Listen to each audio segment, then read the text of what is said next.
Since their ethnogenesis hundreds of years ago, American blacks have become the most recognizable African ethnic group on the planet by far. Ask your average person to name just one ethnic group in Africa, and they probably couldn't do it. And it's difficult enough for most Americans to even recognize black Americans as an ethnic group because of the conflation in this country between ethnicity and race, which are two very different concepts and possibly a video topic for another time. The history of black Americans is one mired in struggle, but perseverance, and as I've mentioned in an older video, this particular group coalesced through hundreds of years of diverse African tribes intermixing into one group under a common identity and culture, but this is not the only group to have undergone this process. Obviously, slavery and warfare wasn't invented in the United States and probably wasn't even invented by humans, but one of the most historically and demographically significant long-term events to impact Afro-Eurasia was the Trans-Saharan slave trade between the Middle East and Sub-Saharan Africa, or what I like to call the forgotten slave trade. In an old video, I stated that the African slave trade had such a huge genetic impact on the Middle East and North Africa that even Arabs as a whole in Syria, Jordan, and Iraq have a moderate degree of sub-Saharan admixture, and I guess people got upset at this because I failed to mention that there was already African input in these groups even before the slave trade, which is true, especially for North Africans, seeing as how the bulk of the Maghreb and Sudan belong to E3b, a haplogroup with origins in the Horn. It's also been discovered that nearly 50% of the mitochondrial or maternal DNA of Yemeni Arabs is of sub-Saharan African origin, and for other countries in the Gulf such as Qatar, Bahrain, and the UAE, this number hovers more around 10 to 20%. As I mentioned in a previous video, the dark-skinned Mehri, Shehri, and Socotra people of South Arabia do not have a significant amount of African admixture, and most likely their unique complexion is a result of being a part of a remnant Australoid population, or is simply a phenotypic anomaly brought about by natural selection. The Trans-Saharan slave trade has been proven to vastly dwarf that of the Atlantic slave trade in terms of total volume and every other aspect, although, as I discussed in a previous video, many of the slaves during the Islamic age were young Christian boys conscripted from Europe, especially the Slavic realm, including Russians, Bulgarians, and Serbs, and in fact the English word slave actually has its etymological origins in the word Slav, and for those of you thinking that they castrated all of the men, this is simply not true. Castrating men leads to a drastic reduction in testosterone, which greatly interferes with muscle development and impairs all sorts of mental faculties, which leads to pretty crappy soldiers. So by and large, the men that were enslaved from Europe and Africa became janissaries, or were castrated and became scribes or advisors.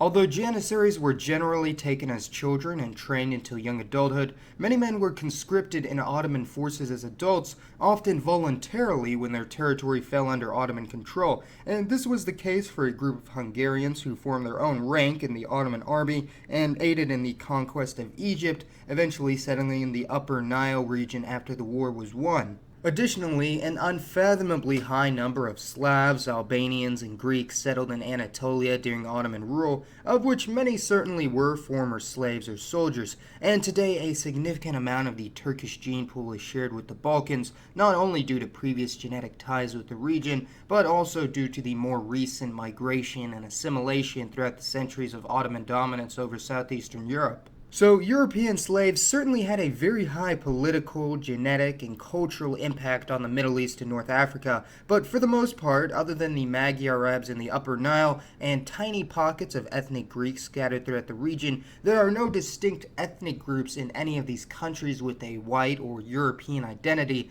as their descendants were able to blend into the population and assimilate, often reaching high social positions such as Tunisian Prime Minister Beji Caid Essebsi, whose great-grandfather was a slave from Sardinia in Italy. However, because of the obvious vast phenotypic differences between Middle Easterners and Sub-Saharan Africans, the effects of the Trans-Saharan slave trade have been much more profound and enduring than the European slave trade. Even over the span of hundreds of years, the African communities in the countries still stand in stark contrast to the general population, and although divisions are being eroded, even in more integrated countries, a sort of hierarchy has developed along racial lines. For instance, countries like Sudan and Mauritania are a blend of African and Arab blood, although there is still a large segment of the population of unmixed Arab descent and so-called Black African descent, although I prefer not to use that term as the so-called Black African populations are very, very different from each other. But nonetheless, these countries are examples of Arabization of regions with a non-Caucasian population, as although the Maghreb and Egypt were also Arabized, their base populations were similar enough phenotypically that there's little difference in appearance between Arabs and Arabized Berbers in the present day. The Trans-Saharan slave trade has been going on for thousands of years, however, and this has yielded many interesting results with communities of African or at least partial African ancestry scattered throughout the Middle East due to the Omani, Abbasid, Persian, and Ottoman empires, with perhaps one of the largest being in present-day Yemen in the far south, only a stone's throw away from the Horn. As I mentioned, Yemeni Arabs already have a large amount of African admixture when compared to other Arabs, but there is still a community in the country known as Al-Aqdam, although this term, which literally translates to servant from Arabic, is considered derogatory by most in the community. The Aqdam have been in the country for hundreds of years, are overwhelmingly practitioners of Islam, either from the Horn or the Swahili coast, although judging by their appearance, they almost certainly have an affinity with the Bantu peoples of East Africa. There's also a decent-sized group of African descent in southern Iran near the Gulf, and although there are no approximations on the size of this group, I personally estimate that around 60 to 300,000 Iranians have African ancestry from these former slaves and other African migrants, and their ancestors were slaves facilitated through Arab, Ottoman, or even Portuguese merchants, and it's quite astounding that some African slaves even reached as far as parts of South Asia, where their descendants are known as the Sidis. Sidis are southeastern Bantus and may have significant amounts of South Asian, Portuguese, or Arab ancestry and are scattered throughout Sindh province in Pakistan, Karnataka in India, and the west coast of Sri Lanka, with the community split between Muslim, Hindu, and Christian populations. One of the most well-documented consequences of African slaves was a large-scale rebellion in Iraq in the 9th century AD, wherein the local African population near the city of Basra, known collectively as the Zanj, along with their low-caste Arab allies, revolted against plantation-style chattel slavery and the mistreatment of the lower class, and although the rebellion was put down by the local Abbasid forces, conditions did improve for the Zanj community thereafter. The community is actually still present in Iraq today, and although the Zanj are not quite as segregated as they were in the past, they are still mostly an endogamous community considered ethnically distinct from the surrounding Arab tribes, and around 5 to 10% of the city of Basra today is of Zanj origins. This brings us to the African slaves scattered throughout the Middle East facilitated by the Ottoman Empire, who are located in some of the most least likely of places. One interesting remnant population lies in a former Soviet territory in the Caucasus known as Abkhazia, which is internationally recognized as a part of Georgia, but as a de facto independent state since 1993. Most likely natives living in Abkhazia imported African slaves during the 17th century, and they were freed a couple hundred years later, although intermarriage has significantly culled their population, and today the black population in Abkhazia has shrunk to the point of nearly being invisible. There were other much smaller numbers of African slaves in other parts of Caucasia, along with some scattered throughout Greece, Montenegro, and elsewhere in Europe in minuscule numbers, and in the following century most of these communities either fled to Anatolia or were absorbed in the population through intermixing, with it nearly being impossible to determine the numbers, seeing as to how their genetics would have been so thoroughly dispersed. However, the largest number of Africans in the former Ottoman Empire has to be in Anatolia, with varying estimates on the number of Afro-Turks, but needless to say, substantial communities still exist in large cities such as Izmir, Muğla, Aydın, and Istanbul. Now, the reason I compared these African groups in the Middle East to black Americans in the United States at the start of the video is because in a similar manner to blacks in America, the various African ethnic groups that sprung up across the Middle East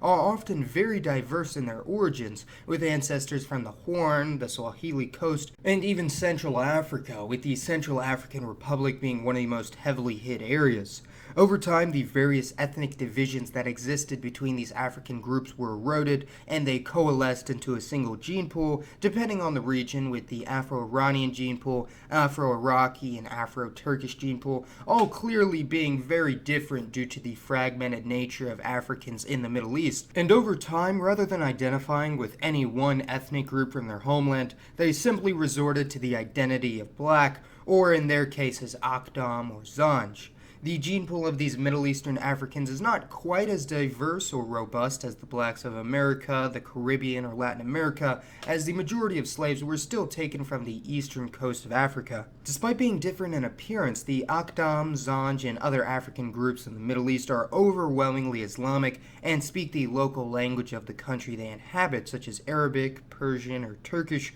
although it is not uncommon to hear words unique to their vocabulary of Swahili, Somali, or other African origin, although again this is highly variable by region. All in all, although their concrete numbers may be small, those who acknowledge at least some recent African heritage in the region include perhaps up to 4% of Turkey, 6% of Iraq, and 10% of Saudi Arabia, meaning they could easily number several million, despite being invisible in Western depictions of the Middle East. So from what can be gathered, the world's second largest African diaspora after the Americas is most likely in the Middle East, a product of hundreds of years of what can safely be called the world's most discrete slave trade. Well, at least in the Western world. And although many of these groups of African or partial African origin in the region have experienced heavy discrimination, in recent years many in the Arab world have accepted their Islamic identity as more important, and some even call them fellow Arabs, despite the clear differences in appearance. So please let me know your thoughts on the descendants of the Ottoman and Middle Eastern slave trades. And for today's poll, tell me which modern community piques your interest the most. And as always, this has been Mason. Thanks for watching, everyone. I'll see you next time.